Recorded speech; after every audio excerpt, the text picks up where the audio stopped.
been a wild ride today. So welcome. And I feel naked without the Island Winds music setting everything up. So tonight, what are we going to do on Jam and Java tonight? Every week is a new musical adventure. This past Thursday night, Friday morning, I think was when the announcement was made. The announcement was made that the skipper, the great Tommy Lasorda, the mayor of Dodgertown, a man who was with the Dodgers for seven decades. I think it was 71 years. I think it was. He was 93 years old. Passed away. Tommy was more than just a baseball icon. This guy transcended baseball. And it's a very sad day in my life because Tommy, as much as he meant to so many people, he meant a lot to me. He was one of my biggest influences in life. I have to, and that's not an exaggeration. Tommy Lasorda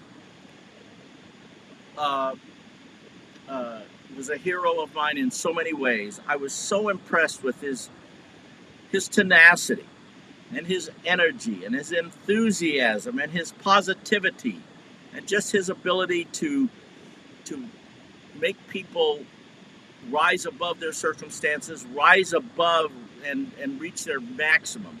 He was just an amazing guy. Now, we always start with a word of prayer at Jam and Java. By the way, you can see that I'm in Dodgertown here, but we'll talk about that later. Let's go first to got my little mouse here, and Joe's in the background helping me out get dialed in. But we're going to start with a word of prayer, and I'm going to take it over to our resident chaplain, Pastor Chuck Pearson. Take it away, Pastor Chuck. Hi, everybody. I hope you're doing well. Hope you're healthy. Hope that things are doing okay for you. So Robbie announced this weekend that he's doing a tribute to Tommy Lasorda tonight.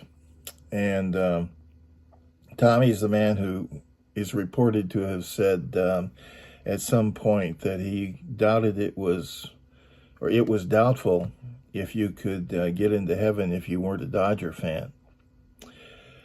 He was arguably one of the greatest managers of baseball. However, he was a terrible theologian. And I know he was joking, and so am I. What got me to thinking about it, what that comment really shows, is how passionate Tommy was about baseball in general and the Dodgers organization in particular. And I had several attempts at humor I was going to lay on you, particularly directed at you tonight, Robbie, but as I thought about this whole thing, I thought about his passion, and it started me thinking about passion in general. And we know of a man who was so passionate that the night before he died, he was sweating so heavily that it was as if he was bleeding. And the same man allowed himself to be beaten to a bloody pulp, and then suffered an excruciating and terrible death.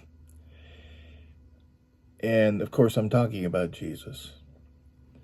His passion was directed at you, and it was directed at me. And that passion brought us something that we would never have without him. That passion brought us eternal life if we belong to him. I look at myself, and I don't understand how Jesus could find that much passion to care about me that much, or to care. Maybe you find that same thing in your own self. I certainly don't understand it, but I'm thankful for it. And Robbie, here's another Andre Crouch song that I was thinking of, and I won't be able to get this out of my head all day long, but it's the song called I Don't Know Why Jesus Loved Me. I don't. But man, I sure am thankful that he did. Let's pray. Father in heaven, look upon your people with mercy. Give us strength for the days that we're going through. All of us are going through different things, and there's a lot of uncertainty in our society. Help us to remember you in the times of darkness, the times of pain. Help us to remember that you love us, and help us to celebrate that love, no matter what the circumstances of our lives might be. We thank you for your servants, Father, people who love us and share with us your love every day of our lives. May we live according to that love. In Jesus' name, amen. Okay, Robbie, take it away. Thank you, Pastor Chuck. Passion was a hallmark of Tommy Lasorda, and of course, our Lord and Savior Jesus Christ, who did indeed sweat drops of blood when he was praying in the Garden of Gethsemane there before his passion and our passion. Thanks be to God for that. So we are going to pay tribute to Tommy Lasorda, who, as I said earlier, transcends baseball. I mean, this guy, he's one of the few people. Yogi Berra would be another one, but few people, if you're not a baseball fan outside of baseball, if you say Tommy Lasorda, you know who he is. As I've been watching so many tributes this past few days about him, it's even more amazing the lives that he touched. One of the things that jumps out at me is his heart. He had a heart for people, because when he talked to people, they all said it was like he was their best friend, and it's because he cared for people, and he inspired people, and he helped so many baseball players become better than they really were. Oral Hershiser, who rose to great heights because he nicknamed him the Bulldog, and this was a mild-mannered Clark Kent type of a person, and who had won in 1988 one of the most amazing years in baseball history as a pitcher. The last time the Dodgers won it all. One of the things I'm so thankful for Tommy, because he wanted to do two things before he went to the big Dodger in the sky, as he liked to call him. He wanted, number one, he wanted for the Dodgers to win another world championship, because the last one had been 1988 until 2020, when the Dodgers finally did it. And so he was able to see that take place. And he indeed was there at 93 years old. He flew down to Houston to watch those games, and he was there watching the Dodgers win the championship of the world. The other goal that he wanted to make before he passed away was he wanted to make it to 100, and he thought he was going to, but he didn't. Now, we've got some great guests tonight. We've got a couple of great pitchers for the Dodgers are going to talk about Tommy. Number one is Tommy John, one of the most talked about baseball men in the history of baseball, because the surgery that bears his name is mentioned at every ball game practically. Another one is the great Jerry Royce. Jerry Royce was a great pitcher for the Dodgers, and who was under Tommy Lasorda. I think it was 7 or 8 years. I forget the exact number. So we're going to hear from Jerry Royce. We're also going to hear from Colin Gunderson. Colin Gunderson is he was Tommy Lasorda's right-hand man, his special assistant, his head of publicity for 12 years. This guy was next to Tommy through the years, and I know he's going to have some fascinating information for us. So we're going to start off with a song, because we are about music, and I thought an appropriate song to get started is the version of Center Field that Sarah Nimitz and I did. I'm going to reach over here. I have to look at this screen that's over here. And so enjoy Sarah Nimitz and I, our version of the baseball song written by John Fogerty called Center Field. Enjoy this.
a beat-up glove, a homemade bat, a brand new pair of shoes.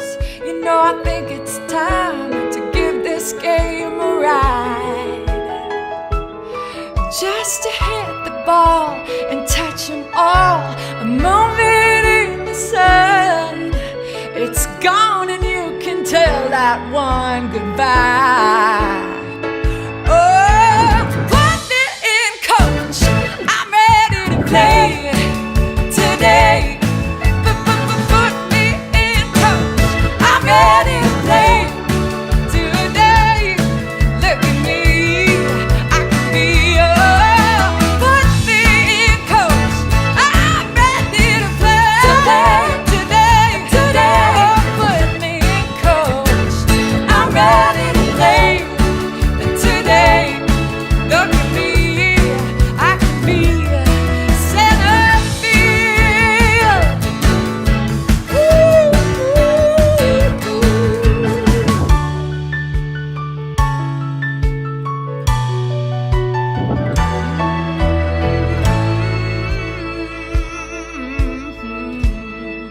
Play ball! Thank you, Sarah.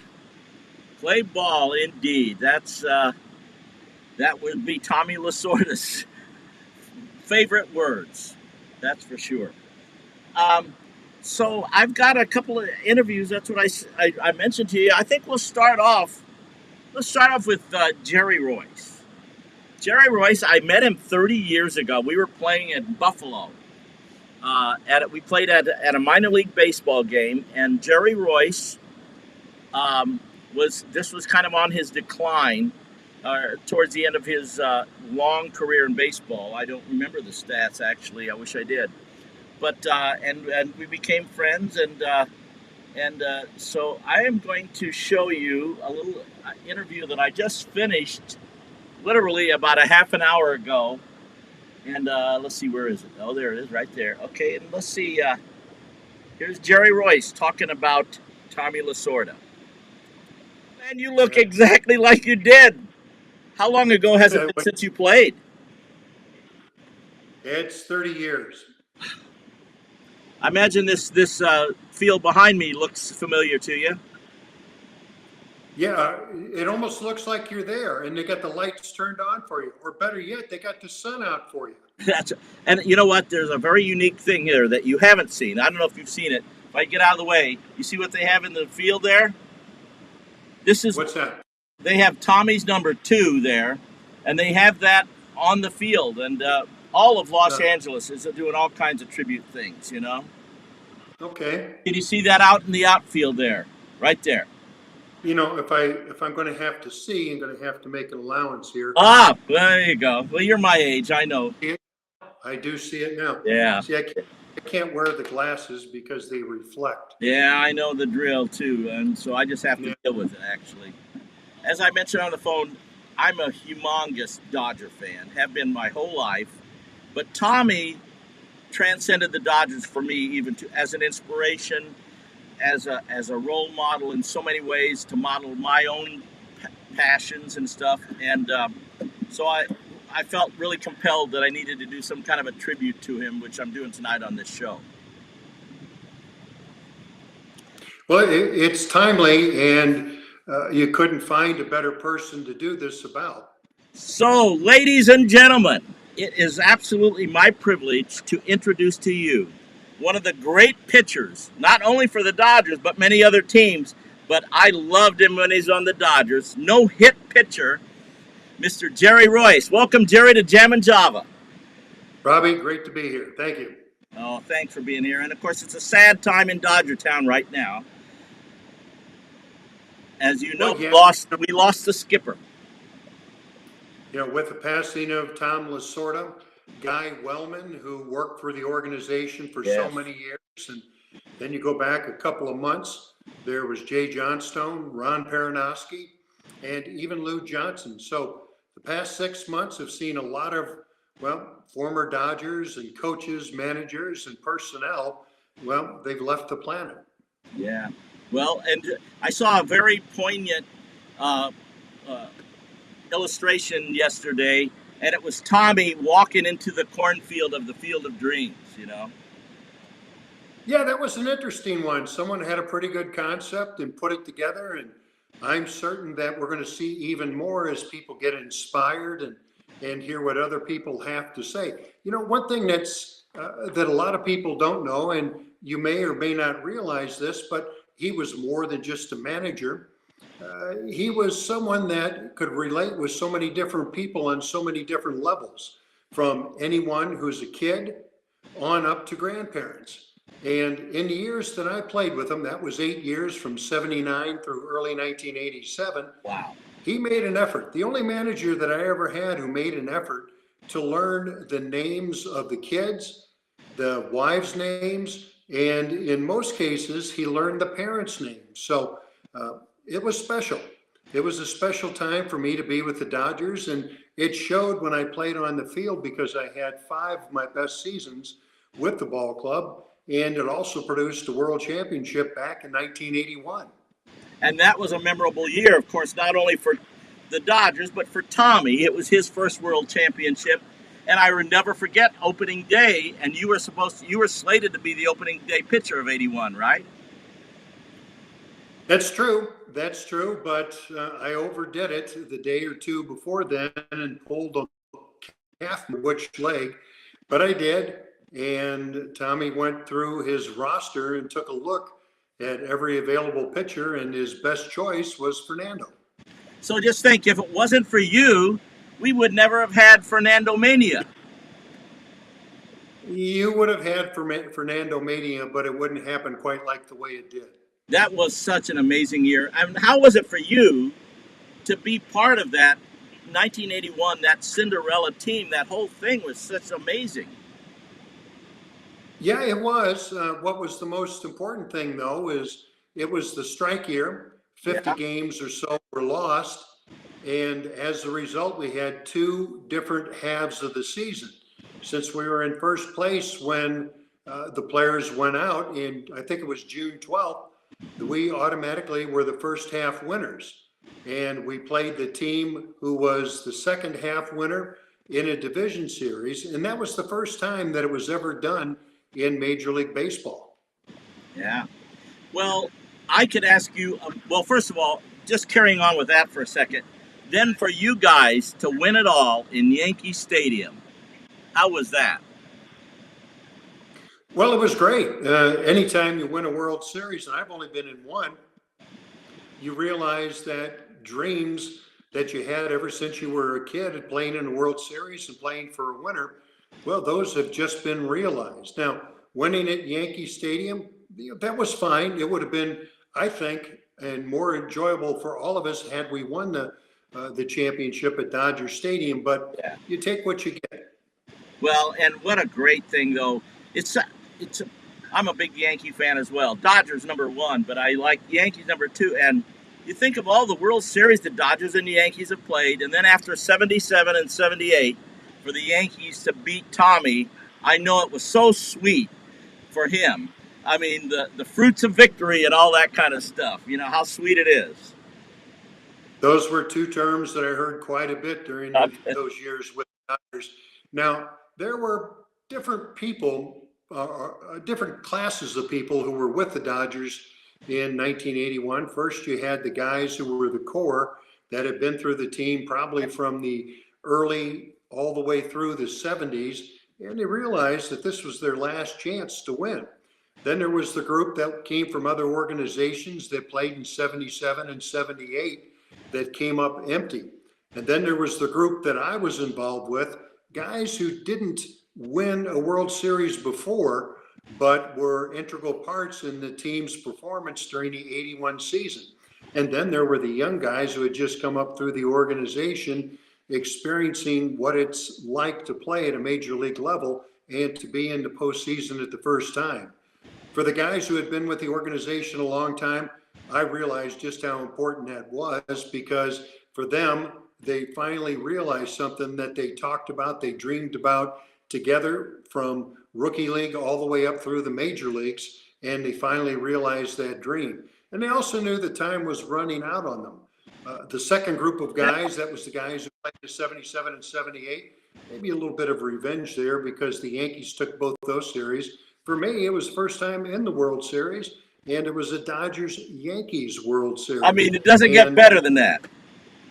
One would think that. One would definitely think that. So I was happy to be a part of that the last time that the two teams met in the World Championship. For the younger guys, well, they became the core of the ball club that eventually won in 1988. So there was a lot of people that transpired from the early 70s on through the late 80s that were involved in that World Series.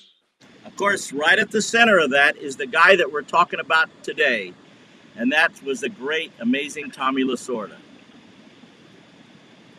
Well, he had a lot to do with it. There's no doubt about that. He, like the other 24 managers in baseball, or the other 23, had to manage through circumstances that nobody had ever realized before. And it was his job, just like it was the job of every manager, to try to pull the team together after being off nearly 7-8 weeks. So he was able to put it together. We did have a rough spot in early September, but we found ourselves with backs against the wall, and it was Tom who never stopped believing in any of us and the fact that we could win the whole thing. So that played a big part. Plus, the players that we had, these were the kind of guys that wouldn't give up. So for us, it was the perfect storm and the perfect time for us to come on and win that championship.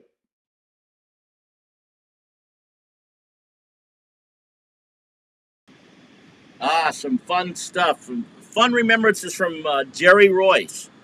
I noticed that my buddy Pete Lauschus, who's on right now watching, commented that Jerry's from St. Louis. Yeah, Jerry was born in St. Louis and raised in St. Louis. He went to SIU Carbondale, and he and I are about the same age, although he looks a lot younger than me. It's amazing. And I went to SIU Edwardsville. He went to Carbondale. He had a great career. I'm not sure how many years. And I was hoping to get, but I didn't have much time before the show. I was hoping to get his website, which is jerryroyce.com. Royce, as you saw on the clip, is spelled Reuss. And and he's got a book on there called Bring in the Right-Hander. And Tommy Lasorda's on the cover with Jerry. And my 22 years in the major leagues. So I would encourage you to get on his website because he's got some fascinating stuff. He's also a big music fan, and he's got stories about all kinds of music people and different songs and stuff like that. Now, Jerry, since he left Major League Baseball as a player, he's been an announcer. He was an announcer with the Dodgers for a while and with some other teams. And now, for the last number of years, he's been an announcer in Las Vegas for the AAA baseball team there. Now, Jerry is going to come back a little bit later. I've got some more of the interview with him. And so we'll go back there. I want to see if I can do this overlay thing here. If I'm going to go, because I've got some pictures I forgot to put in the show. Let me see what I've got here. Oh, does that show up there? I don't know. This is the tribute. This is one of the tributes they have to Tommy there, and they've done some amazing things. Let me do. There's another one too. Our buddy Tony Orlando. Now Tony has been texting me pictures and different things ever since, because Tony Orlando and Tommy Lasorda were dear friends. And Tony actually sang happy birthday. Let me go over here a minute. Let me see if I can find that. Well, before I get there, let me do another. Well, no, let's go. Here, for Tommy's 85th birthday, Tony Orlando sang Take Me Out to the Ball Game. Here, let me see if I can find it here. It's pretty cool stuff. It would be right here.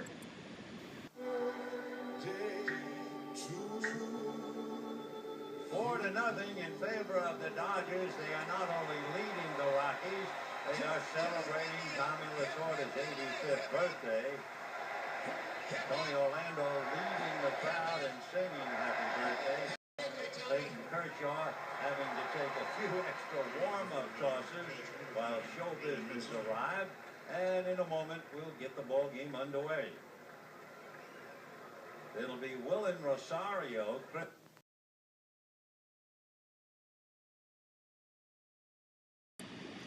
Well, great.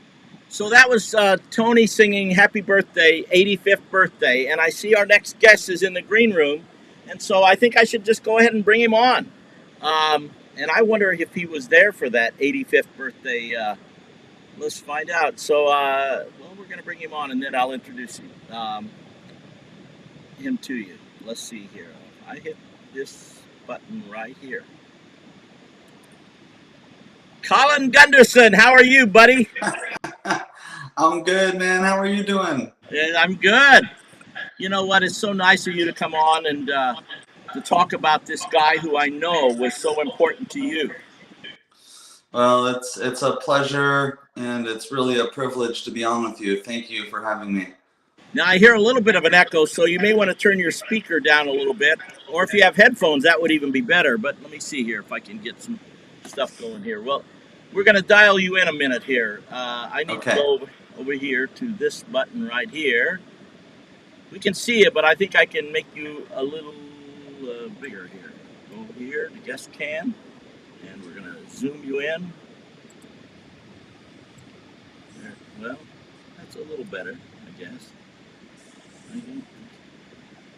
Let's see, can I adjust this? Let's see if I got this. Well, that may be the best I can do right now. Let me see here. Well, can you see me okay? Yeah, good to go. You see where I am. You've been here many times, haven't you? Once or twice. Well, let me introduce you to the Jam and Java audience for starters here.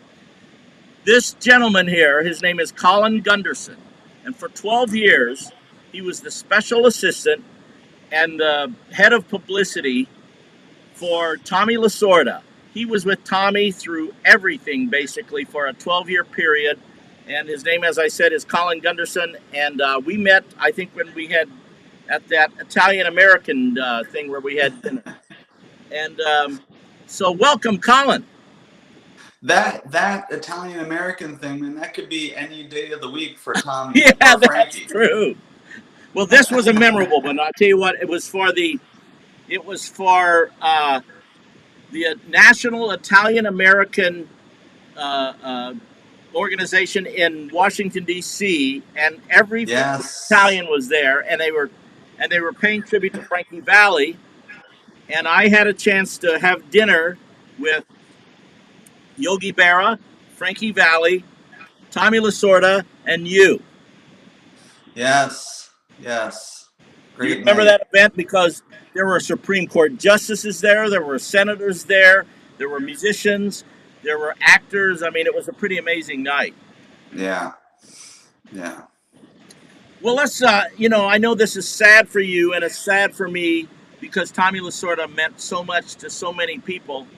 Let's start off by, why don't you tell people just what you did for Tommy and just tell us about Tommy.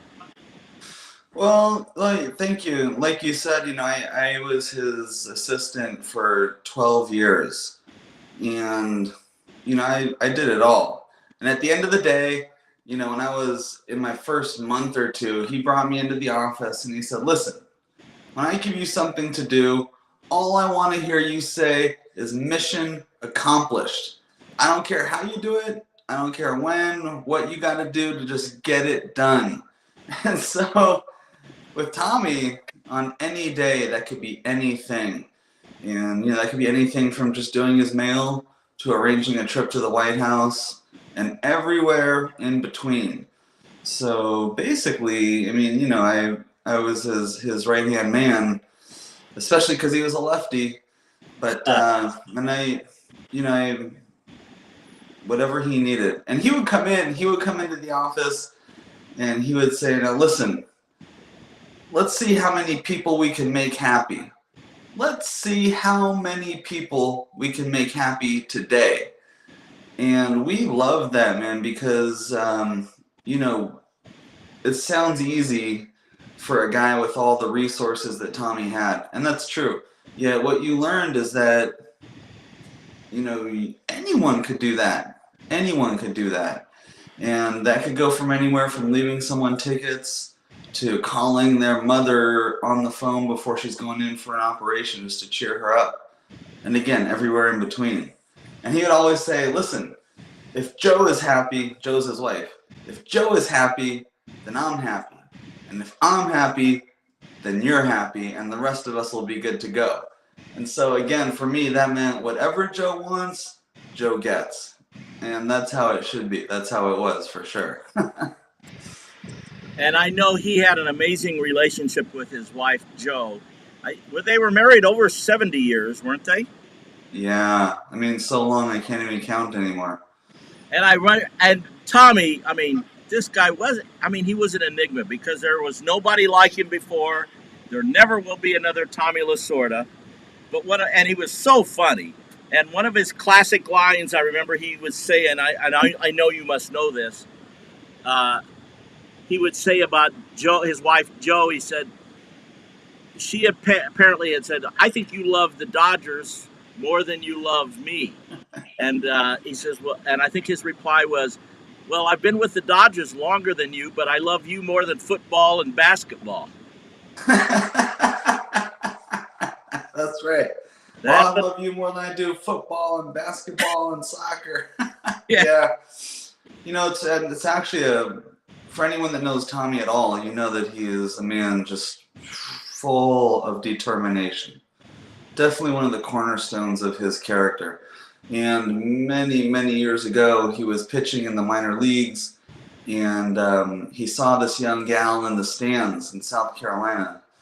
And he told his buddy to he knew the girl that she was with. So he got word to her, hey, hold up, wait for me till after the game. And so he finished the game, ran in, showered, ran out, and they were still waiting. And, you know, that's how he met Joe. And on their first date, they went to a lunch counter in South Carolina, you know, not some fancy Italian restaurant or anything like that, but, you know, he loved to tell this story. I mean, he was looking across from her. Oh, she was so beautiful, so wonderful. And he said, I looked right at her and I said, you might think I'm crazy, but I'm going to marry you. Wow. And lo and behold, he did. And he was an Italian Catholic from Pennsylvania, and she was a Southern Baptist from Greenville, South Carolina. But it worked. And our chaplain, our resident pastor, who always starts us off with a word of prayer, he said, he made the point how Tommy used to say, you can't get to heaven unless you go through Dodger Stadium, or something to that effect. And so, for him to marry this Southern Baptist, I mean, Tommy was just so full of so many amazing stories. And have you seen, one of the things, and I pointed out to Jerry Royce here, you can see, if you see here on the field behind me, see what they have out there on the field now. I did see that. Yeah, I love it. Yeah. Well, I know you've got a million stories. Give us another Tommy story.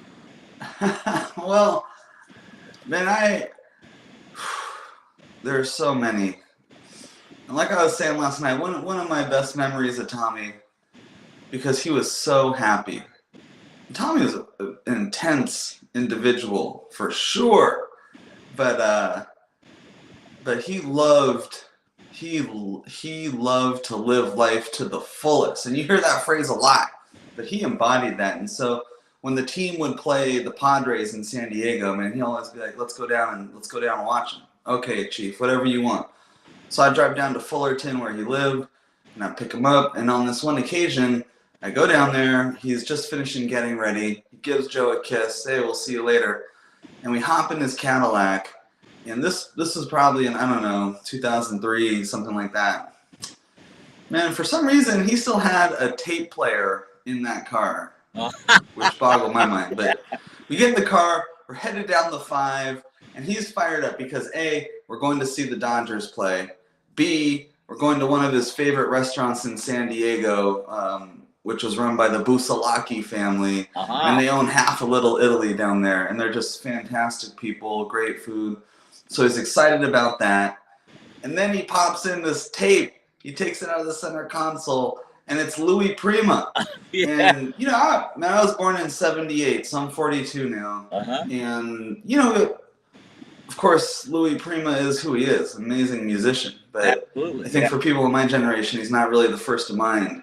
Exactly. Yet, man, he put that tape in, and he sang Louis Prima's greatest hits from Fullerton all the way till at least Del Mar. And he probably sang Way Marie 5 times at the top of his lungs, and he was so happy, you know, and just it's not the most significant of stories, and I have plenty of those. Yet, just thinking of you and Frankie, and just brought that memory back for me because man, I think that in his mind, he was the next Frank Sinatra. I mean, you know, if you listen to him, it might be a little bit different opinion, but he just loved it.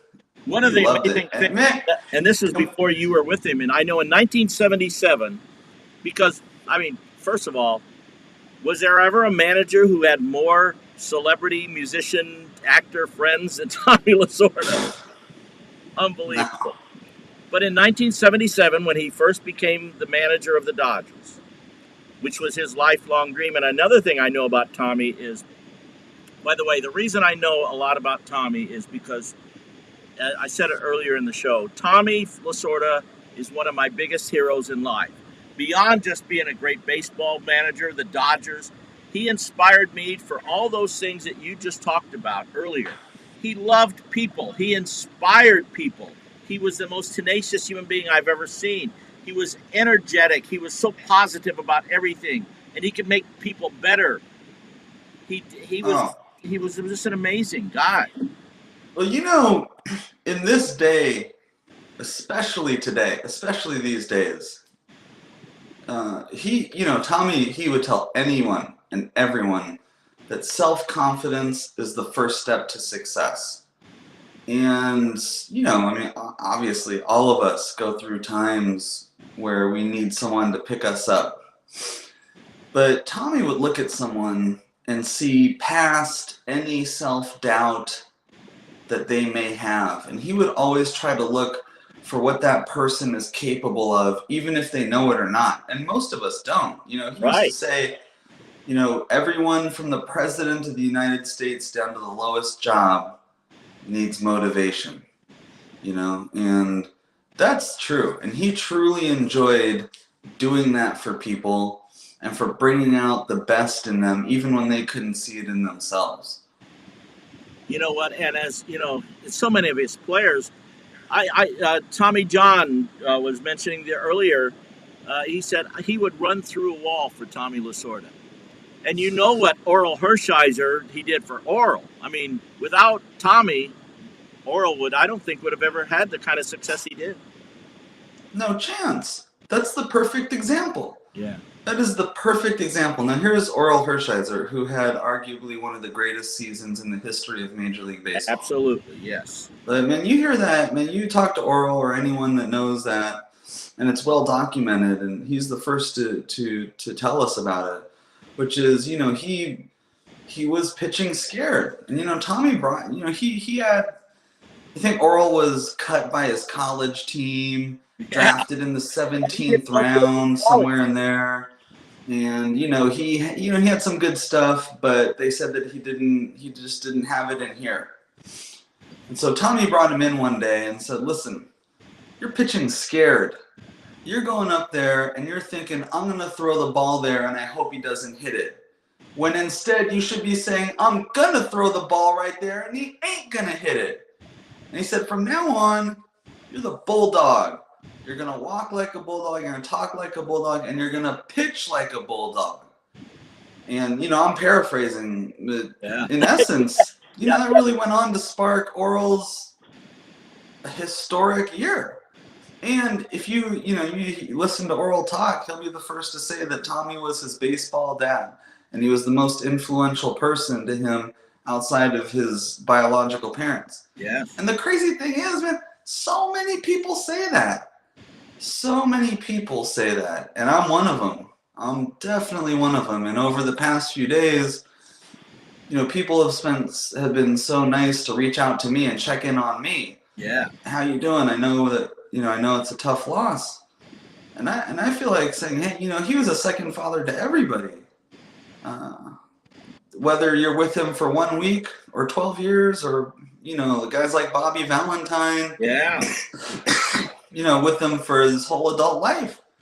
So, yeah. You know what? And another guy who's in the Baseball Hall of Fame, and I know you know who I'm going to probably talk about, who would not be there if it wasn't for Tommy Lasorda. He might not even be in the major leagues, is Mike Piazza.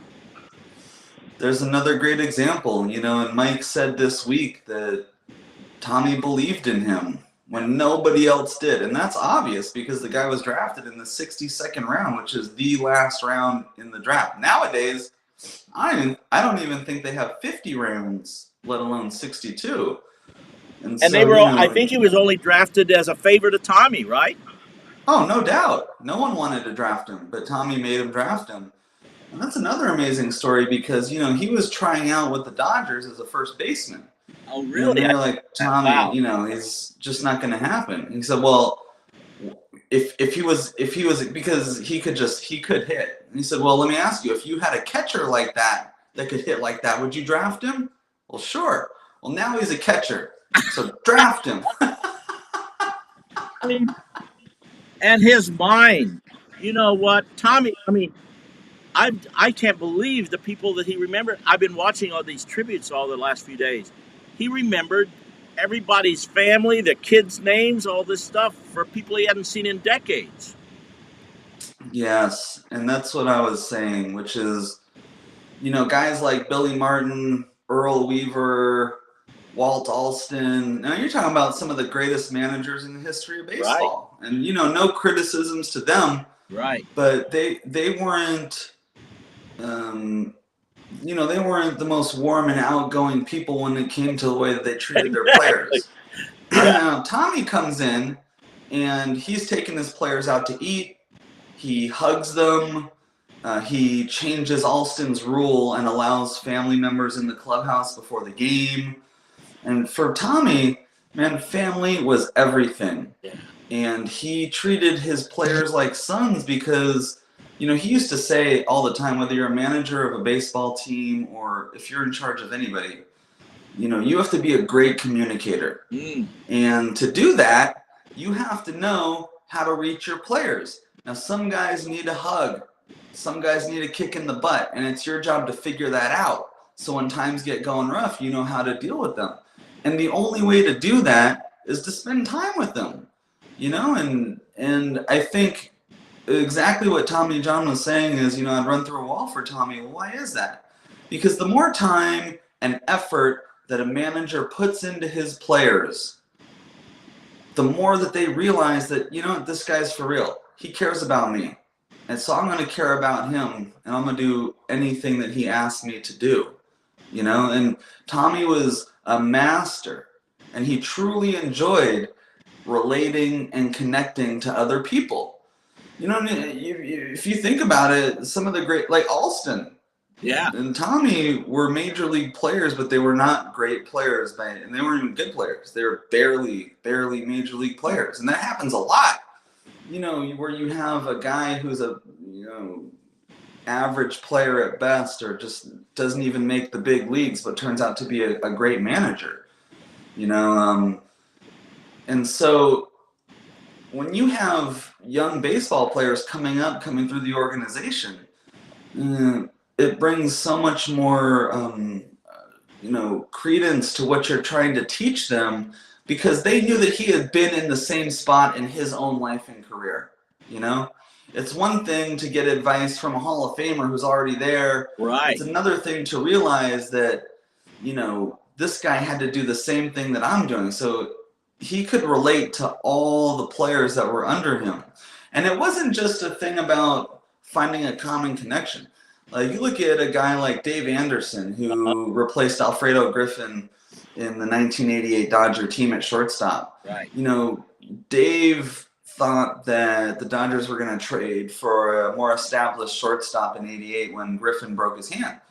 Tommy, you know, he brought Dave Anderson in, and he said, "You are the shortstop of this team, and you're gonna play well." And not just would he just say that to him. When they were out in any city, Tommy would take Anderson on walks around the city, talk about the game, talk about family, you know. And then Anderson loves to tell the story of one time they had a day game, I believe, in San Francisco, and after the game, not day game, it was a night game. So they go to lunch before the game, and then they're walking around the city on the way to the ballpark, and they come across some old Italians in San Francisco playing bocce ball. And Tommy stops, and he's playing bocce ball with these old Italians, speaking Italian to them. And, you know, it's just like, you just realize, man, this guy's genuine, and he's for real. So it's not just the type of leader or mentor or teacher that tells you what to do. Now, he's going to walk the walk with you every step of the way until you cross the finish line and you're tasting the fruits of victory together. Now, I'm sure you've heard of Bert Hooton, an old pitcher for the Dodgers. Oh yeah, I remember Bert Hooton well. Now, Bert was with the Cubs when he was a young player. I think a rookie with the Cubs. And the word on Bert was that he had really good stuff, but he had a little bit of a weight problem. And Tommy invited him to play for him in the winter leagues in the Dominican. And Bert, you know, I guess he heard some things about Tommy and he didn't want to go. Wow. And so someone came in and said, "Are you crazy? You're passing up a chance to play for Lasorda? Go!" And basically, so Bert reports to the Dominican. And, you know, Tommy sits him down and says, "Look, Bert, you know, here's the word on you. You have great stuff, but you have a little bit of a weight problem." So instead of just putting him on a diet, Tommy would wake Bert up early every morning, and he would run with him from the hotel through the city all the way to the ballpark.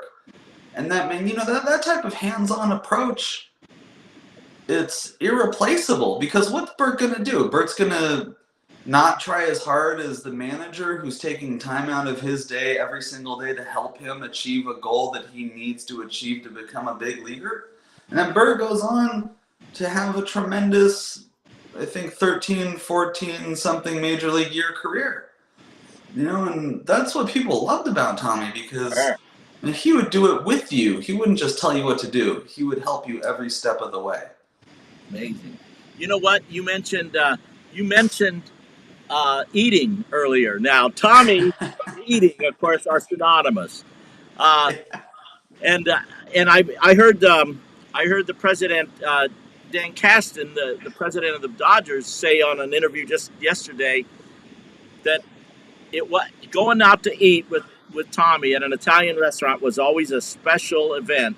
And it wasn't a real Italian restaurant unless you saw a picture of Frank Sinatra and Tommy Lasorda posted up there. You must have eaten some amazing meals with Tommy. I put on at least 30 pounds. And I used to tell people that I ate so much pasta with Tommy that I'm an honorary Italian. But I know that feeling too, because I've been with Frankie Valli and other Italians before that even. So I feel like I'm an honorary Italian as well. But we all know that eating is a joy of life. There's no doubt about it. And, you know, Tommy was a child of the Depression, and, you know, they grew up dirt poor. His parents worked extremely hard, but, you know, it was just a time of poverty. And sometimes a hot dog would be their only meal, you know? And so for Tommy to feed someone, it's kind of like your grandma, where that's how she shows her love for people. You know, I'm going to feed you until you can't walk. So Tommy would take you out to lunch or dinner or whatever, because he wanted to tell you that he loved you, and he wanted to sit down and entertain you and hold the court, and he wanted you to feel special, you know. And I think I would bet that there are more pictures of Tommy Lasorda in Italian restaurants across this country than anywhere. And one of the things that he did, which I just loved, you know, he would like Charlie Gito in St. Louis. Okay. Yes, I've heard his. Gito's in St. Louis today is an institution. Exactly. But back in the 70s, when Tommy was just a coach, I believe, Charlie Gito approached Tommy and said, "Hey, Tommy, you got to come to my restaurant after the game." And so he did, and it became a lifelong friendship to the point where every time the Dodgers would go into St. Louis, if you wanted to find Tommy, you're either going to find him at Busch Stadium or Charlie Gito's. And he would go on the radio or talk to the writers and tell them all about how great Gito's is, and you got to go, and you tell him Tommy sent you.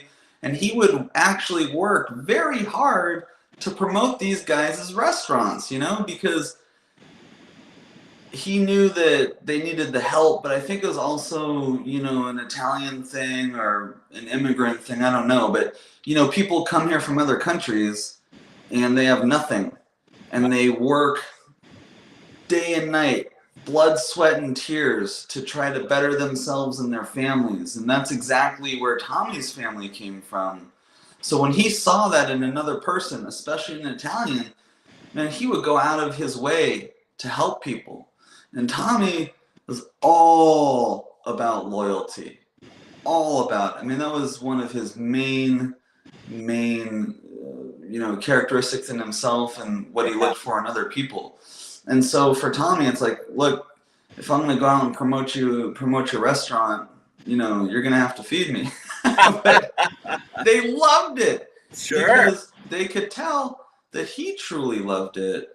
And so many times, I mean, we go into restaurants if it wasn't his normal place in whatever city we were in, and you know, people would not even allow him to reach for his wallet to pay for the meal, because another thing that he would do is, you know, he'd be more than happy to take pictures and sign autographs and chat with other restaurant patrons and you know, just be the general great guy that he is, a very engaging person, you know. And and I will tell you, when he used to round up people in the office and say, go get 5-10 people, we're going to lunch. And so I'd have to go find 5 or 10 people that could spend 3 hours away from the desk. Wow. But now, you know, people realize that those 3 hours were some of the greatest hours of our lives. Because you had a chance to just sit down and talk with a person that many people consider a legend or an icon or whatever. Right. And he's talking to you like you're his best friend.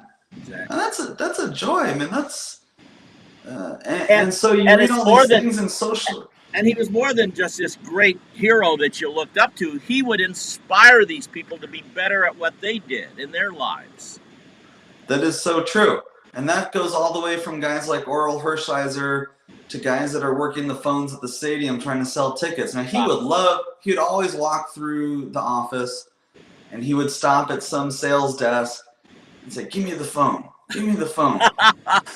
Wow. So here you have this young employee trying to sell season tickets to some random, and on hops Tommy Lasorda, of all people. How are you going to say no to that? Exactly. Amazing. Well, you know what? You and I could probably talk for hours about Tommy, because I know he was so important to you and so important to so many people. This is fascinating. But I think, have you got one story that you can leave us with that you think is profound and something that you'd like to leave us with? Yes. Okay. There's so many. Of course, yeah. But you know, I was just talking about this today with someone else. In 1963, Tommy was a scout for the Dodgers. He was probably making $15,000 a year.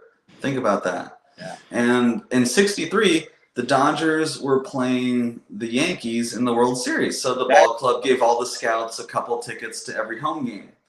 And actually, from your vantage point there that I see, you know, probably even a little bit higher, they had all the scouts in the top decks at Dodger Stadium. Is And if that you've been right? to the stadium, Wow. it's a beautiful place, but the top deck is high. It's I've sat really up there. high up Yeah. I remember. So yeah. he takes Joe, and they're sitting in the stands, and he looks at her and says, "You might think I'm crazy, but one day I'm going to be managing the Dodgers in the World Series." And 14 years later, there he was in the 1977 World Series, managing the Dodgers against the Yankees. And why? But why? Because he never stopped believing in himself. He truly loved being a part of the Dodger organization. He truly loved scouting or being a minor league coach or wherever he was in life between that time and those 14 years. And, you know, he used to say, if you truly love what you do, you have never worked a day in your life. And so you take all these lessons, man. You know, self-confidence is the first step to success. Love what you do. Have fun. You know, he always used to say, I never professed to be the greatest manager. I never professed to be the smartest manager in baseball, but I'll outwork them all. And lo and behold, all those things rolled into one, brought him into his life's dream. Yeah.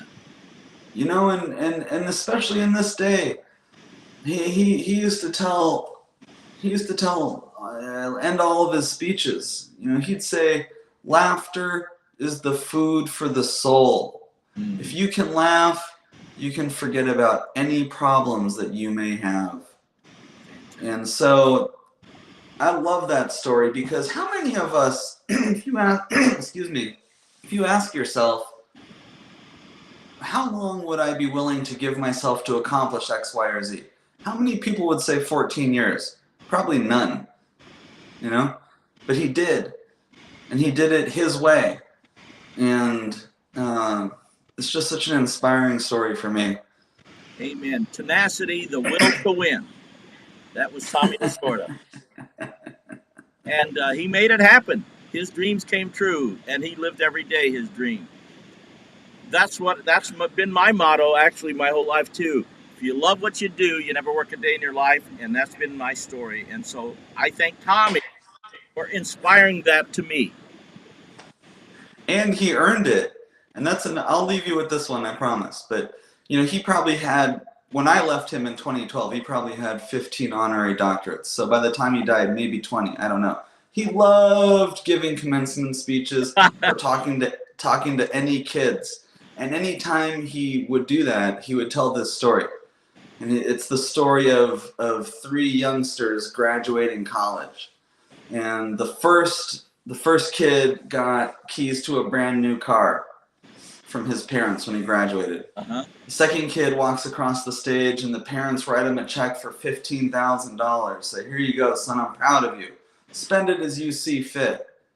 And the third kid walks across the stage, gets their diploma, and his parents give him a hug and say, I'm proud of you, son. You're a college graduate. Good job. And the kid says, wait a second, Pop. My one buddy over there got a car. My other buddy got $15,000.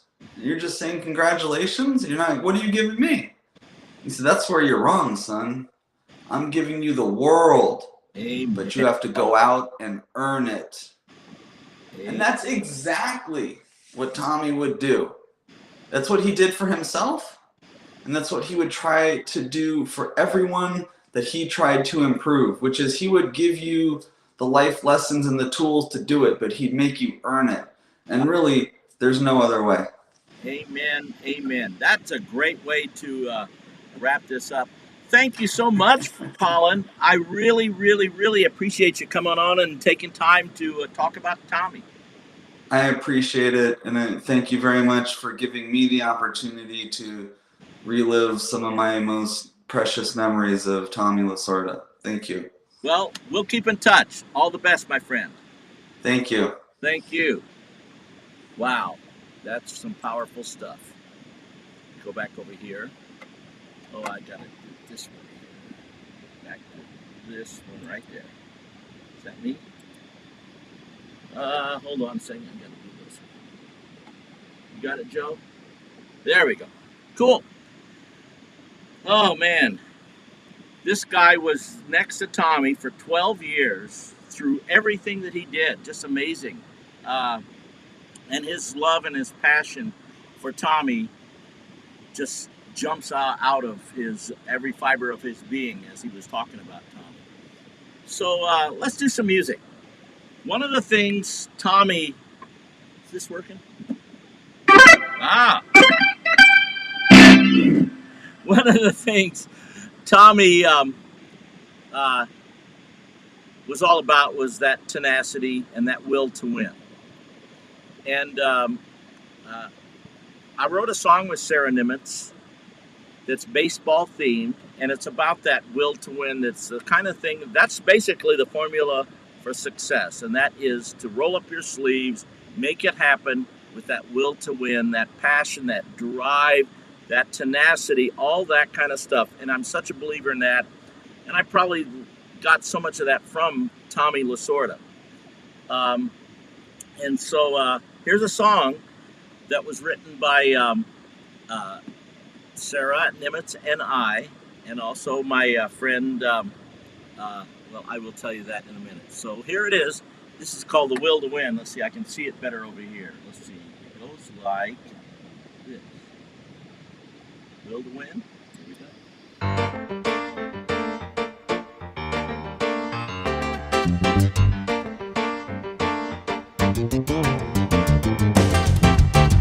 Go to work before the sun is up, and don't return until the moon is in the sky. Every night, dreaming of the game. And when we're fighting just to stay alive, I know the spirit inside is gonna call my name, call my name. We count the time until the day arrives, and every moment I am closer to the prize. Alive, live the life I live. We'll never quit until we hit our wall, and anytime that we fall, we've got it over again. Put me in and let the game begin. I hear the music getting me to the goal relentlessly. Will to win, drive the dream in me, determined to begin your song of victory. I hear you in my heart, sing your melody. Born to play this part with your will to win within me.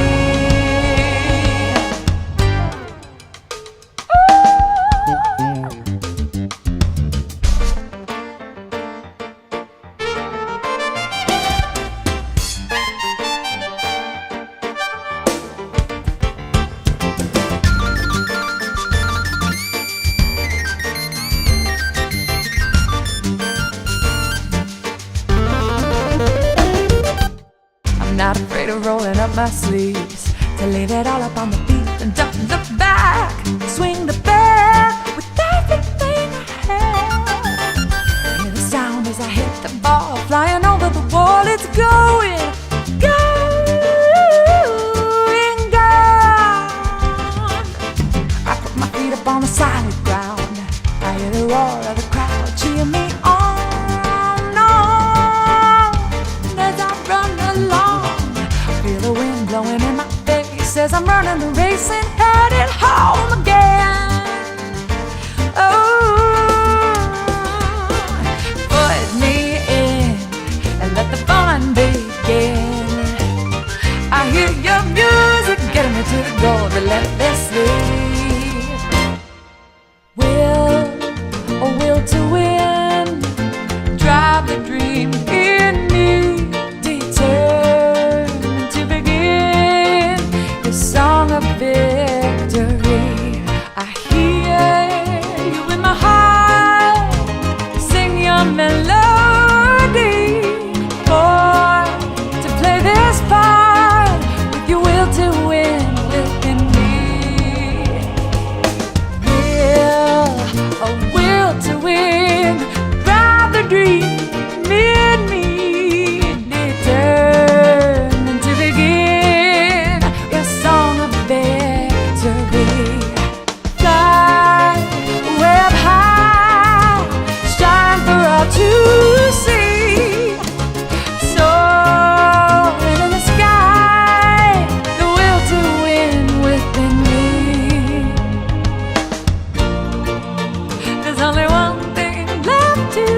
Let's play too.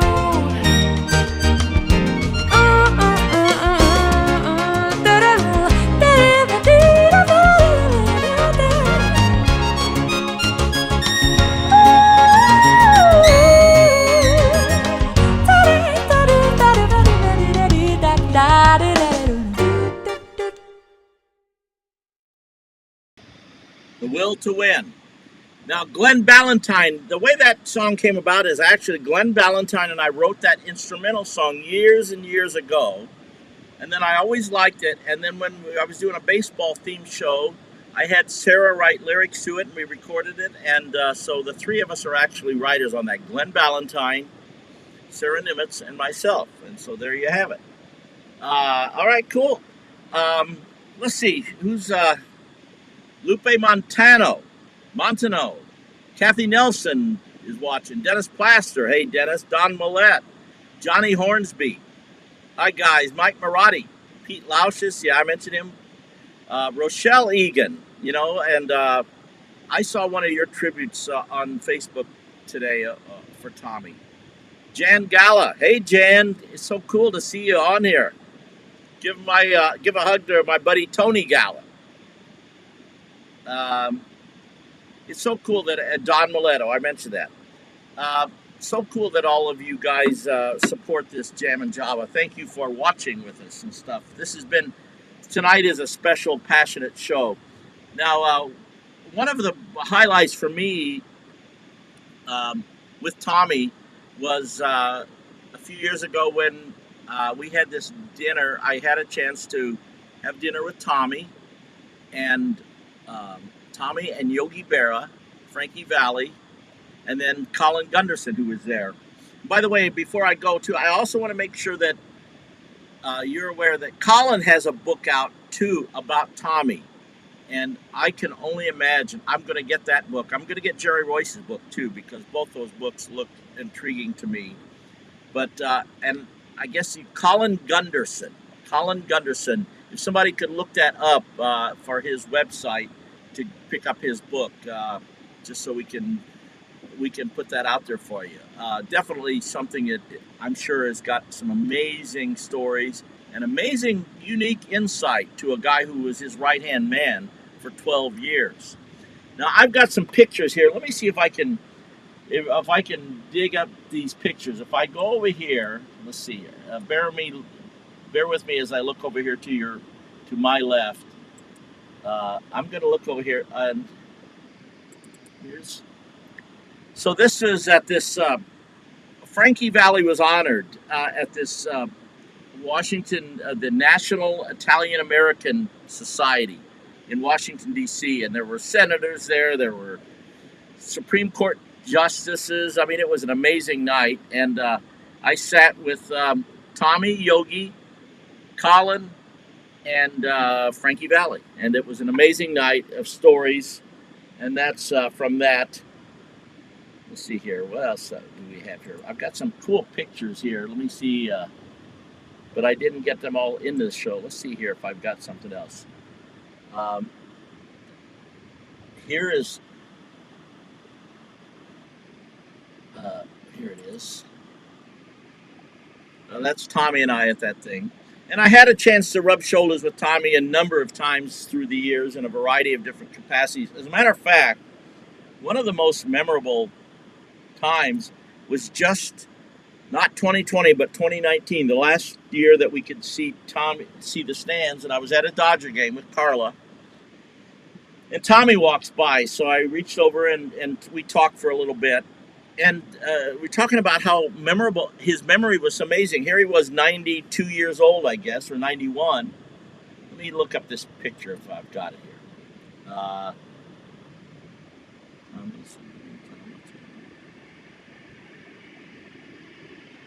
Bear with me, peeps. Oh, gosh. Oh, here it is. Okay, so look at Tommy. I mean, he's 91 or 92 years old there. And he still asked about how Frankie Valli's boys were doing. When Frankie Valli Well, one of the things that he did for Frankie, and Frankie has had such a heart for Tommy Lasorda. Tommy went out to his boys' school a few years ago when he had two twin boys, and when they were still in grade school or middle school, and gave a speech at the school for Frankie's sons. And Tommy asked me that day. This was 2019. He asked me how Frankie's boys were doing. So amazing memory. And he was the mayor of Dodgertown. There was no doubt about that. So we talk about Tommy eating. I had a chance about an hour ago to have a nice chat hour and a half ago, with a dear friend of mine who he lives in New York, and he's got one of the great Italian restaurants in the world. It's called Patsy's. And every time I go to New York, I have to eat at Patsy's. And the same thing with so many people. It's 56th and near Broadway, and right in the heart of the theater district. And they've been hit with so much stuff. But I have a nice little interview. This is Sal Scogmanillo. How's that for a name? Sal Scogmanillo. I think he's Italian. I'm not sure. And let's see here. I've got that interview here. So this is Sal and I talking a couple hours ago. Ladies and gentlemen, tonight, I have the distinct honor of introducing to you my dear friend, Sal Scogmanillo. And he is he is one of the greatest chefs in the United States. He is the proud owner of my favorite Italian restaurant in the world, Patsy's in New York City. Welcome, Sal. So happy to be with you, my friend. How you doing? I love the Dodgers motif there. Perfect. Yes, and of course, today we're remembering Tommy Lasorda. And if you can see, if I can back out of the way, this is Dodger Stadium now. They have Tommy's number 2, right there, in tribute to him. God bless him. Rest in peace. Great man. He was a great man. And I've been seeing so many tributes the last couple of days about Tommy Lasorda. And one of the things they said, the president of the Dodgers said, I saw him say, he says, in order for any Italian restaurant to be a great Italian restaurant, they had to have 2 pictures up on the wall, Frank Sinatra and Tommy Lasorda. I suspect Patsy's has both, right? We do. We're so blessed. Patsy's Italian Restaurant. We're on 56th Street, Midtown Manhattan. Right now it's a little bit tough because indoor dining is shut down. But we've been adapting. We sell our sauce online, our cookbooks. We're going to be shipping through Goldbelly very soon. But good. Most important is we want to pay tribute to a great man, and he was a lot of fun. I remember the first time I met him, Mr. Lasorda was in with Regis Philbin. They were friends, and he was going to be on the show the next day. And him and Regis were fighting about who was going to talk about Patsy's first. So, about Patsy's Italian Restaurant first, and they were so nice. They both were talking about it the next day at the show. They had such a good meal and enjoyed themselves to a party of 6, and it was a lot of fun. And they would always love to kid around there too. They like to play jokes on each other, and he'd ask me to bring out the wrong food for him. Regis would ask me to bring out the wrong food for Tommy Lasorda, and vice versa. They'd always like to play practical jokes. It was a lot of good camaraderie. That type of those type of people are disappearing from us, unfortunately. Yeah, that's true. Both those guys are gone now, aren't they? Gone, and we're going to miss them both. That's for sure. It's two legends in their own right. Believe me, it's Regis with the film, and Regis. I'm sure was part of. He sort of was like the 6th member of the Rat Pack. Like Joey Bishop's sidekick, and so he started coming in with Sinatra in the Rat Pack, and Sinatra would say, you got to leave him in the car. He's got to stay in the car. He can't come in with us. So say that about Regis Philbin, but of course he was just joking, and there were times that Tommy Lasorda was in with Frank Sinatra as well. And you talk about practical jokes; those two would always be playing jokes on each other. But what was really nice, I was blessed to witness. I caught the tail end of this. I'm 58 years old, so I caught the tail end of this, and I'd love to see the way they would act with each other. They were like brothers. I mean, all of them, whether it was the Rat Pack, it was Regis, it was Mr. Lasorda, they were all like brothers together, and they were all friends, and it was just like they were at each other's homes and having a good time, and we were so blessed that so many times they chose Patsy's Italian Restaurant for that, and I'll always treasure those memories. You've had so many stars, so many celebrities come through there. And I know anybody in show business who likes Italian food or who loves Italian food has to go to Patsy's on 56th, right? We're so blessed. And, I know it sounds funny, but it always goes back to Frank Sinatra. And, of course, one of your and my favorite people in the whole wide world is Mr. Frankie Valli, of course. Yeah. And I remember he did an article, I believe it was in the New York Times. It's good. I think it was when Jersey Boys came out. It was probably 10 or 15 years ago. I lose track of time. Uh-huh. He talked about how the very first time that he came to Patsy's Italian Restaurant was in 1963. Wow. And he was brought there by Frank Sinatra. He says, that's how I got introduced to it. And, Frankie loves the meatballs, so he always made sure he does. And he's so gracious. I know so many times that Frankie Valli has mentioned in interviews and things like that, whether it's a video interview or on the TV or on the anywhere he could do a promotion for us. He talks about Patsy's Italian Restaurant and the meatballs, and it's such a wonderful friendship and great man. I never forget one time I had the great pleasure, and this is one of my favorite things. People ask me what's my favorite thing. I love to cook, of course, but yeah, I love to introduce people, make friends. That met at Patsy's, and I actually the one night. And again, I lose track of time. It's at least 10 years ago. I introduced Frankie Valli to Michael Bublé. Was there at the same. We have a great photo of that too, and it's fun memories. It's fun times. I mean, you do something and I do something that was so blessed. Amen. That we had opportunity to make people happy. You of course, with the music and food. And let's face it, there's. Put music and food together, you got a winning combination. Boy, ain't that the truth. I know when we played on Broadway a few years ago, yes, Frankie Valli had you cater our meal after the show there. I can never forget it. It was so much fun, so many people down there, and he just, everyone wanted to talk to him and say how great a show was. He made a beeline for the meatballs. So I said, right. Get him over there. Let's get him in the corner. Let's get this man some food, and then he could talk to everyone. That's right. And he always has to eat at Patsy's every time he's in New York. As do I. Every time I go to New York, I get to your restaurant. I have to tell you, I can't tell you how honored I am and how grateful I am that people like you and Frankie and so many more, they make it a point that they're in New York. They have to come to Patsy's Italian Restaurant. Yeah. It's the world to me. I can't put that in words. I really can't put it in words. It's a blessing. It really is a blessing. And I love you guys, and you've been so good to us throughout the years. And I know that if you're in New York, I'm going to see you. So tell me, any other stories about Tommy? He must have been in there. How many times do you think he was in to eat? Hundreds, probably. Who knows? It's forever. He started coming. I was trying to remember for you what year he came, but I'm thinking in the 60s he started coming. That was before I was born in 62, so it wasn't quite, there. But I started coming into the restaurant when I was about 13 years old. That's when I first met Frank Sinatra, when I was 1975.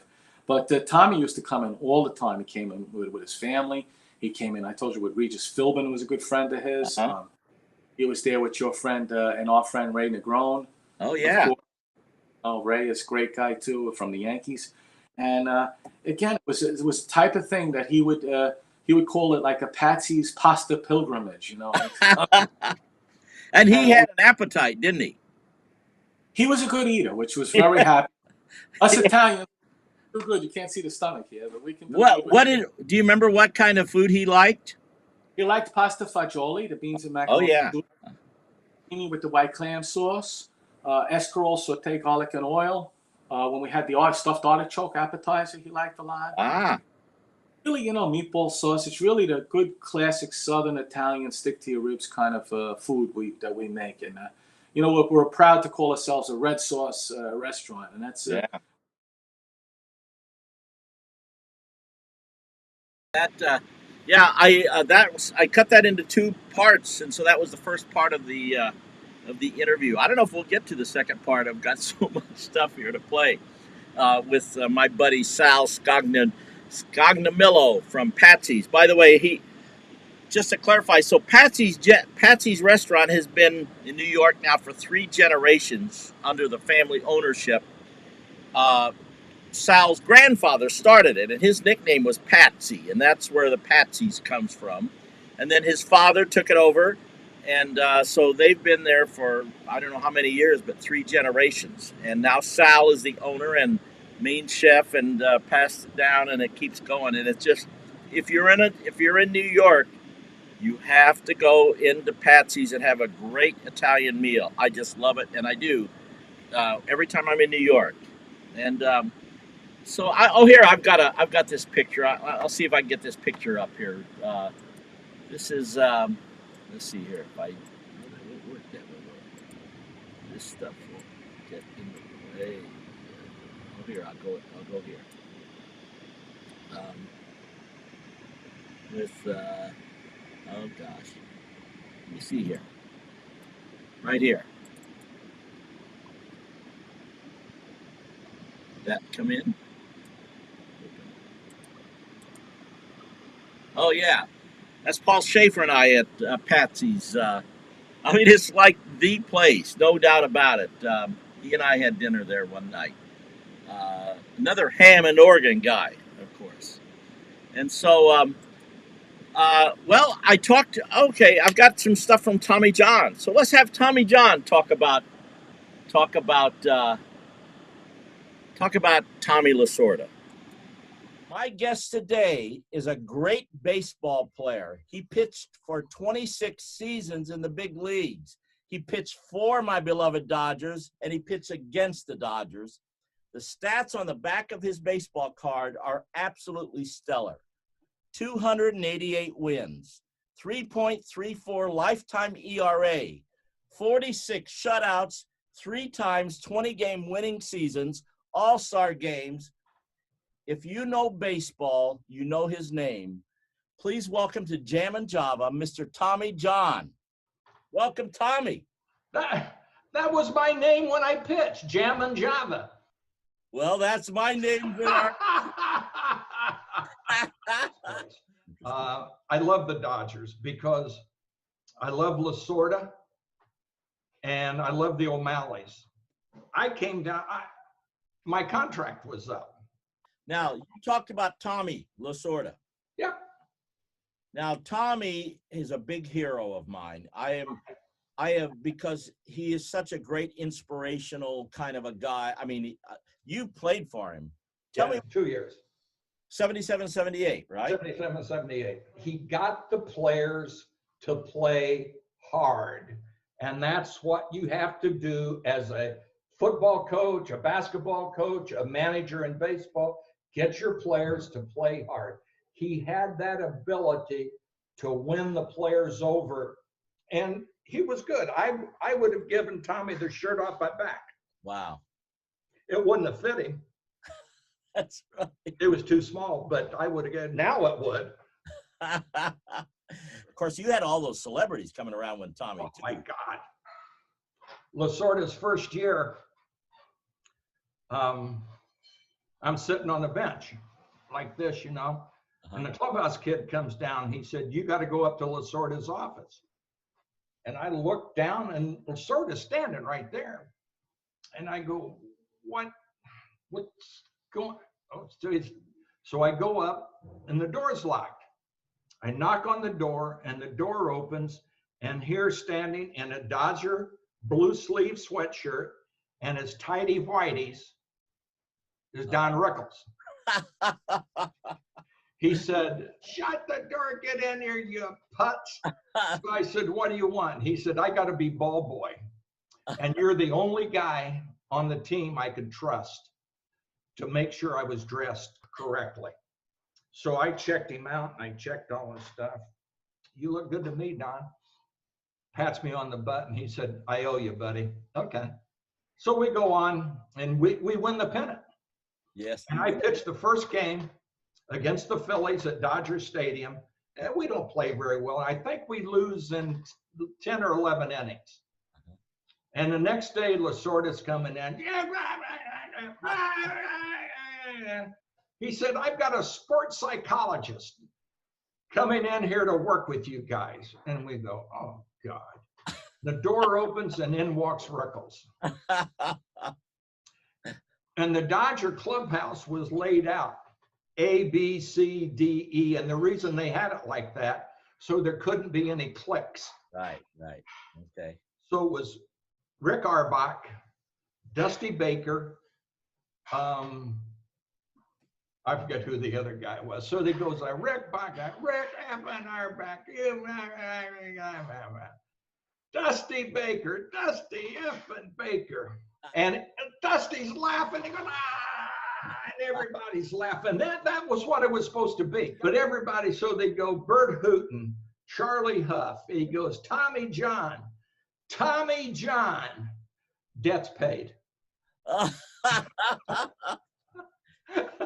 He went easy on you. Oh, man. I said, thanks, Don. I appreciate that.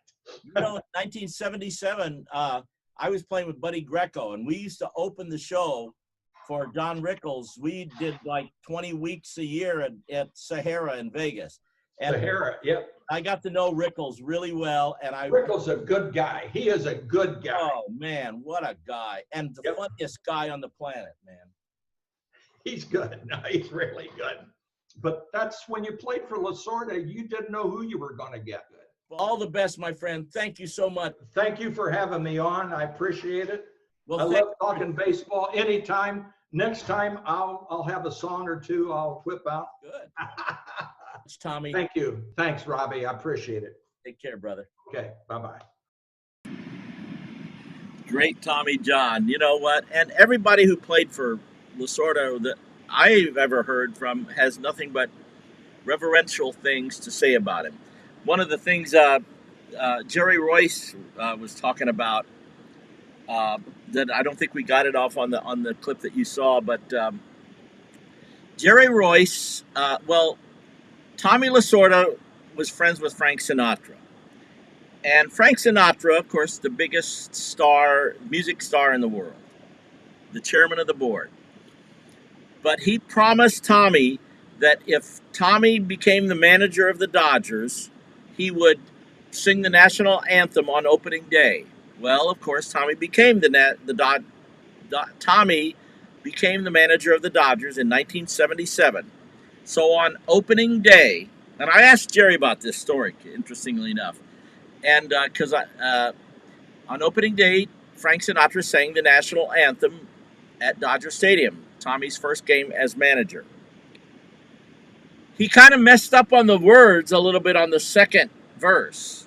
And so some player, and I always thought it was Jerry Royce, but Jerry clarified it for me today that it was not him. And he wasn't sure who it was. He thinks it might have been Bert Hooton or Doug Rao.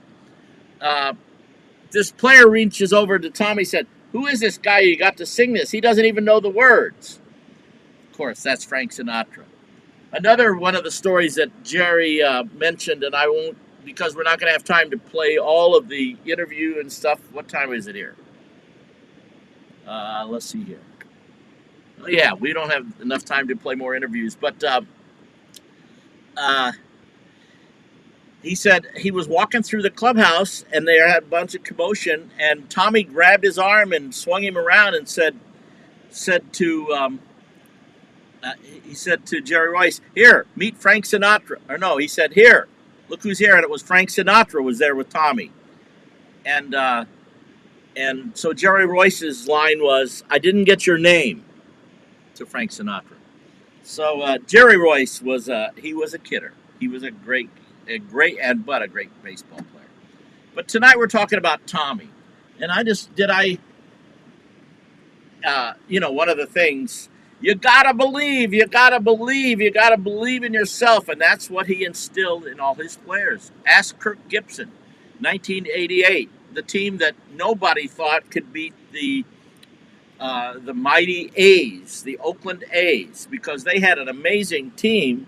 But Tommy got all those players to pull from the same side of the rope to exceed their own abilities, and they beat the A's in that World Series game. Kirk Gibson, of course, that's one of the great iconic moments in baseball history. And Tommy, and one of the things that Kirk, I've seen him say this a million times, you got to believe, oh, how sweet it is, the fruits of victory and all that kind of stuff. Let's see, what else have I not covered about Tommy that I really wanted to put? Oh, here's an interesting Tommy Lasorda story. He was such a jokester, too. John McNamara was the manager of the Cincinnati Reds, and all through the 70s, the Big Red Machine and the Los Angeles Dodgers were arch enemies. They were the two best teams in the National League, and that was the teams with Pete Rose and Johnny Bench and Joe Morgan and all these great players. And so Dodgers were playing in Cincinnati, and Tommy went, being the good Catholic boy he was, went to Mass. And he said John McNamara came in, the manager of the Reds, came in and sat next to him. So after the Mass was over, they walked out of the church, and then John went back in and lit a candle. And so Tommy, I've heard him tell this story a number of times. He walks around the church, goes back into the church, and blows out the candle. So only Tommy Lasorda would do that. So I think we've covered a lot of stuff about Tommy. And I think I've covered all the interviews. I think I wanted to talk to you. It was so great with Colin Gunderson coming on, my buddy Sal Scogmanillo coming on, and Tony Orlando coming on. Tony's been sending me all kinds of really cool pictures and stuff. I wonder what other kind of pictures I've got to go check out here. Let me see if I've got some fun pictures that I can display of Tommy. Let's see here. If I go over here, right here. It's not there. Okay, so right here. And let's see here. Oh, here. Check this out. That's Tony Orlando batting in a celebrity game against Tommy Lasorda pitching. Tony Orlando looks like he could play. Let's see what else we got here. Let's see some other great pictures here. Well, I showed you that one. I showed you that one. I showed you that one. This is one of the things. This is Tony Orlando and his father. Tommy was so much about family. He would always remember the kids and their family and their parents and all this stuff. And that's one of the things that was remarkable about him. It wasn't just about Tommy. It wasn't just about the Dodgers. It was about family. And he was real. Tommy was definitely real. I can tell you, the very first game I ever brought my grandson Ryan to. Let's see here. Right here. And so the very first game, there's Ryan right here, this little guy here. Of course, the first game, this was before the game, batting practice and stuff. Ryan got a baseball. And then who comes by and signs it for him? Tommy. So how's that for your first game at Dodger Stadium? Pretty memorable time. And then a couple of years ago, Ryan was also at a Dodger game with me, and we ran into Tommy. I wonder if I've got that picture here. No, I don't think I have it, darn it. Let's see here. No, I don't. Here's one more, though, that defines... Well, here's Tommy.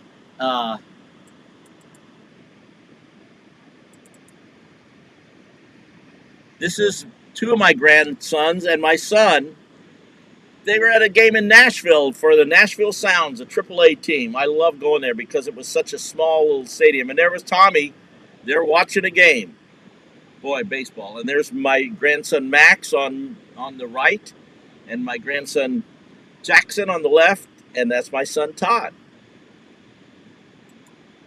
And here I've got one more interesting photo here. I'll toss up here. This is the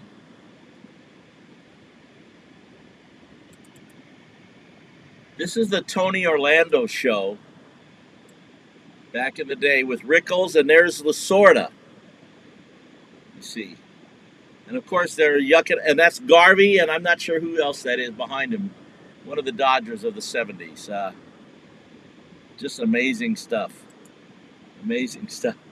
Oh, there was one more. Here's another. We talked about Tommy loved to eat. And every Italian restaurant worth its salt had a picture of Tommy.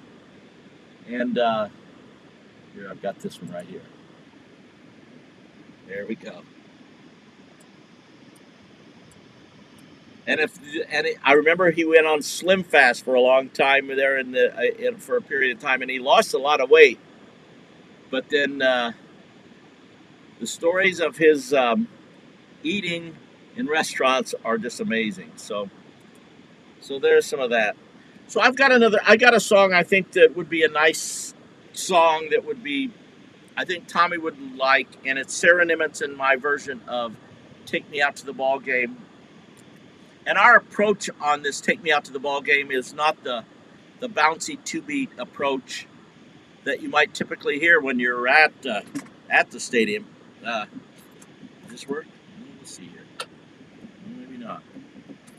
Here. It's not this.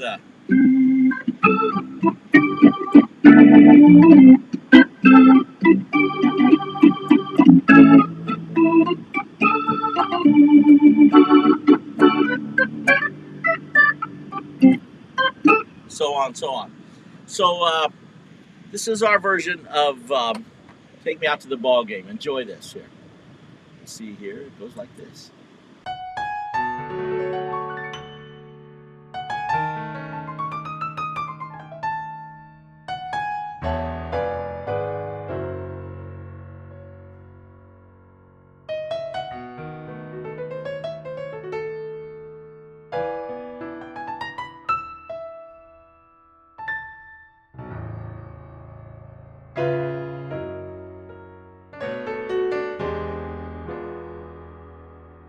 Take me out to the ball game.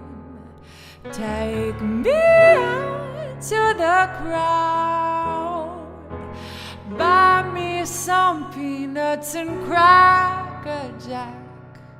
I don't care if I ever get back. Let me root for my home team. If they don't win, it's a shame. For it's 1, 2, 3 strikes, you're out at the old ball game.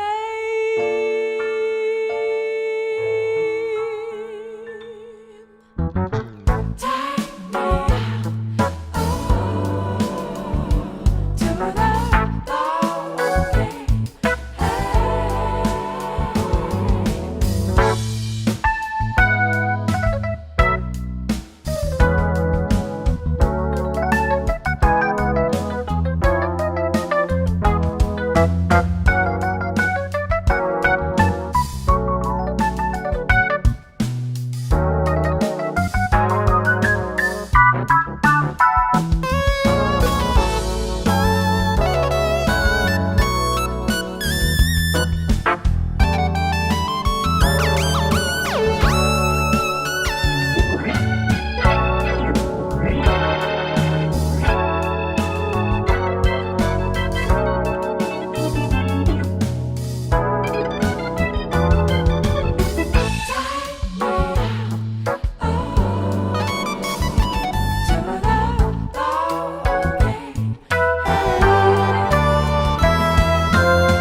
Take me out to the ball game.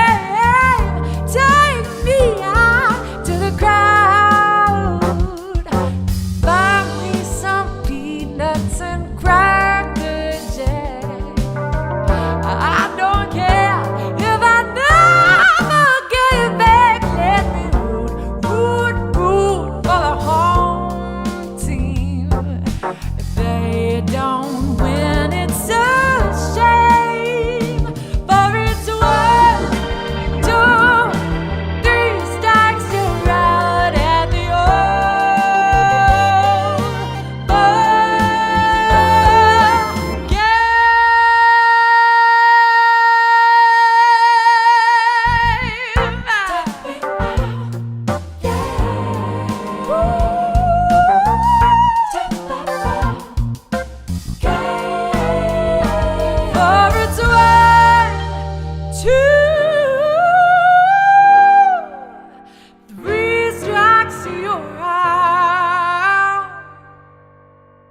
the old ball game.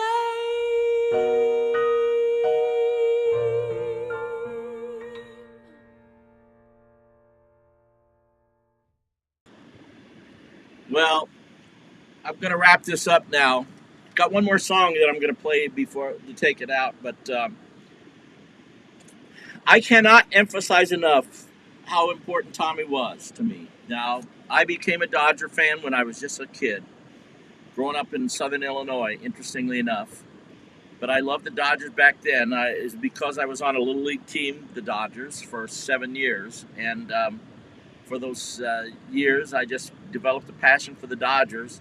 Then later, when Tommy became the manager in 77, and I was living out here since we moved out here in 76, I just started following Tommy, and he inspired me like he inspired millions of other people. And he was definitely one of my big heroes. I thank him for all of his inspiration to me. And as I said throughout the program, Tommy Lasorda modeled to me tenacity, the will to win, the drive to succeed, the passion, the idea that do what you love and do it with all your heart, soul, mind, and strength. And all those kind of things, that's what Tommy was all about. And the idea about being positive about everything. And the idea about being real. And the idea about following your dream. And the idea that you can, if you love what you do, you don't work a day in your life. And that's been that's kind of been one of my mottos for my whole life. Because I love what I do, and I don't feel like I work a day in life. I don't work a day because I love what I do. So it's just a passion, and it's what I love to do. So thank you for instilling that in me, Tommy Lasorda. Thank you, Tommy Lasorda, for being a hero to me. Thank you for all that you've done for so many people. You will be greatly missed. He is and will always be the mayor of Dodger Town. What a life. Oh, what a life, Tommy Lasorda. So, Tommy, thank you for the memories. And thank you to all the Jam and Java audience who tuned in tonight to watch. I'm going to take you out with one song, and this is a song we did yesterday at church. And it's all about what Jesus did for us. And that is that oh happy day when we were washed in the blood of the Lamb, because basically to live is Christ and to die is gain. And so prayerfully right now, Tommy is with his Savior, his Lord and Savior in heaven. And I can only imagine with all those great baseball players.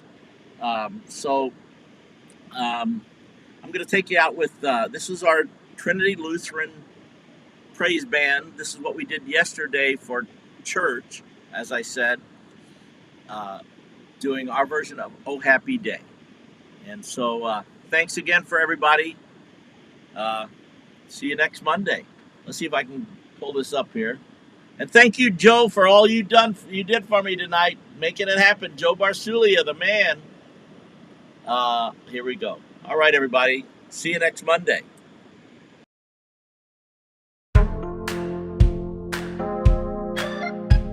Hey. Happy day. Hey. Oh, happy day. Oh, happy day.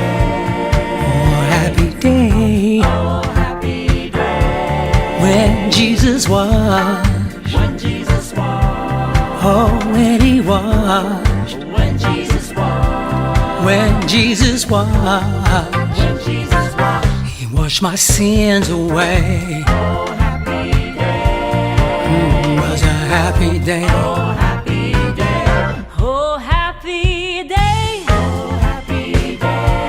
Oh, happy day. Oh, happy day. When Jesus washed. When Jesus washed. Oh, when he washed. When Jesus washed.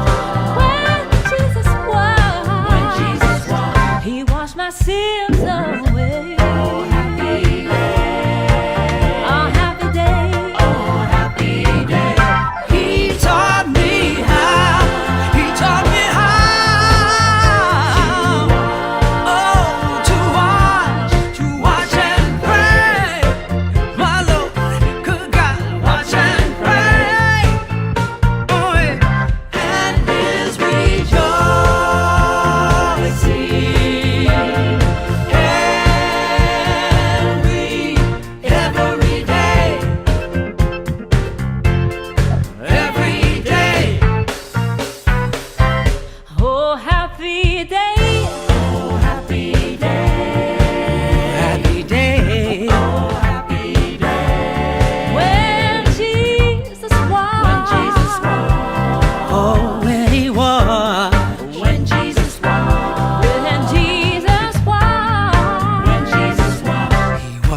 sins away.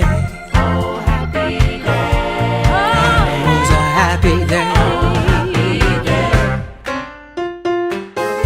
Oh, happy day. Oh, happy day.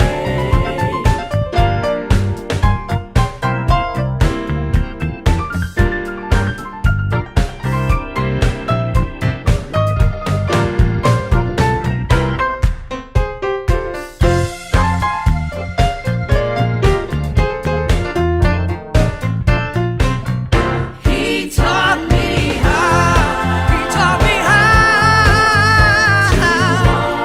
Oh, watch and pray.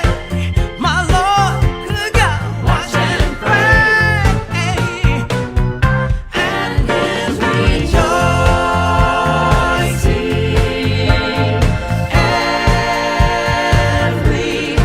every day. Every day. Oh, happy day. Oh, happy day. Oh, happy day.